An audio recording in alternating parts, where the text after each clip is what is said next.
Her songs tell stories of love, and she's been through it all. Her second marriage began with an emotional affair and would have heartbreaking consequences.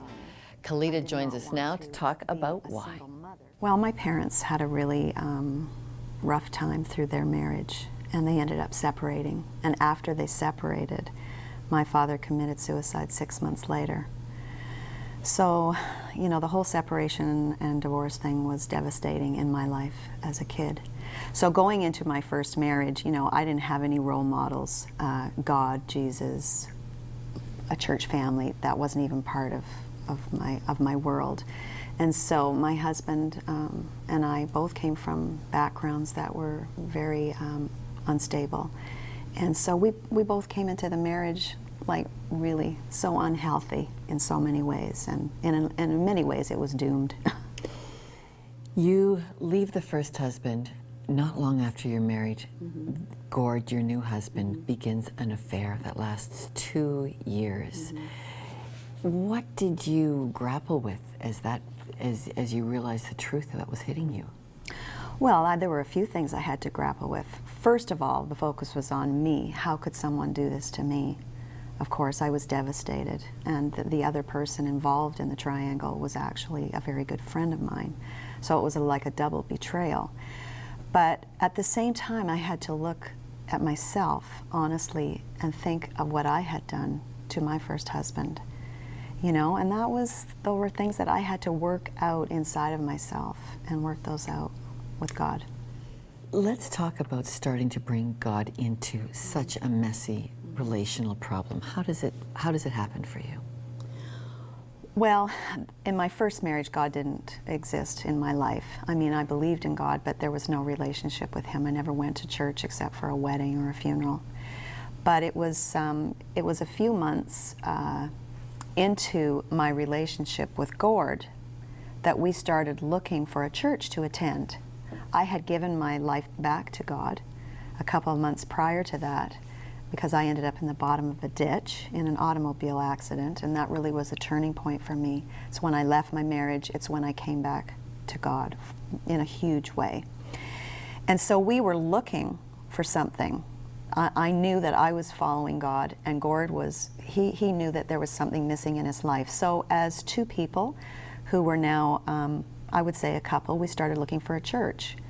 And we happened to find a church. It was a little Baptist church, and it was at that church that we learned that we shouldn't be living together if we wanted to be on the worship team. That if we were going to live together, then, you know, perhaps I needed to think about, you know, dissolving my first marriage legally. And so, I mean, it was a tricky situation, you know. But we did go ahead, and I was able to get a divorce, and then we ended up getting married. And really, this little church, I mean, it was such a foundation for us in starting our marriage. I want to take you to this marriage that hit such a rocky time. Mm-hmm. So your marriage with Gord begins to completely unravel over the adultery. Mm-hmm. Why did you decide to make it work, to say, I'm not going to give up? Well, I think because I did not want to be a failure. I did not want to be a single mother, because we had our child 1 year after our first, 1 year after we got married. We had a baby now. And I didn't want to be a single mother, and I didn't want to be a failure.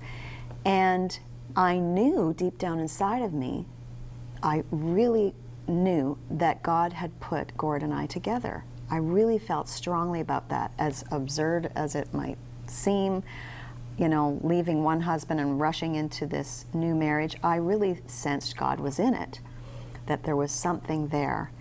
And so I really fell more in love with Jesus. I went to Him. I felt like, what else do I have in my life at this point?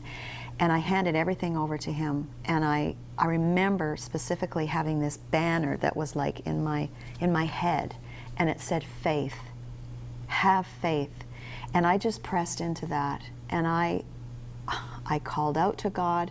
I looked to Him. He was everything to me, and He is the one that pulled me through. And He is the one more than anything, that gave me the unconditional love for Gord. See, once I found out about the affair, I mean, things had been going on for a long time. I suspected, everything in me was telling me one thing, but people were not telling the truth. Tell me about forgiving him. Forgiveness, I can't believe what a gift it is. When you accept your responsibility, it can be such a huge release and such a huge gift. And what I mean by that is that I did not do it on my own. I asked God for forgiveness, and He gave it to me. He put something in my heart that allowed me to forgive my husband. And you do believe it's your commitment to God that saved your marriage? Totally. When we return, my personal thoughts on making marriage last in The Wrap.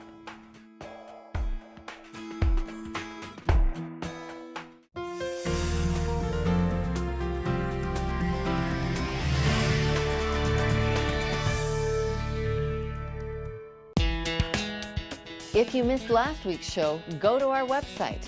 You'll find all of this season's programs archived there for viewing. And while you're there, take our poll or drop us a line. You'll find us at listenuptv.com. As we worked on this marriage show, a wise person in our office said, marriage is not about falling in love. It's about walking in love. Nice. In our 29 years of marriage, walking in love has had plenty of chances to trip up. And I can tell you what made it work for me. Walking with a third person in the marriage, the person of Jesus Christ. A spiritual truth which has affected our physical reality. Some of the same principles of getting to know and adapt to a husband apply to getting to know and adapt to Jesus.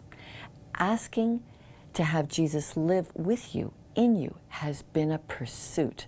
Nearly every day I've had to make an effort to have an exchange of personhood, change how I naturally react. What Jesus brings to that equation is much better than what I bring on my own. Adding spiritual truth to marriage goes the distance, not just for falling in love, but for walking in love. For Listen Up Television, I'm Lorna Dueck. Thanks for watching.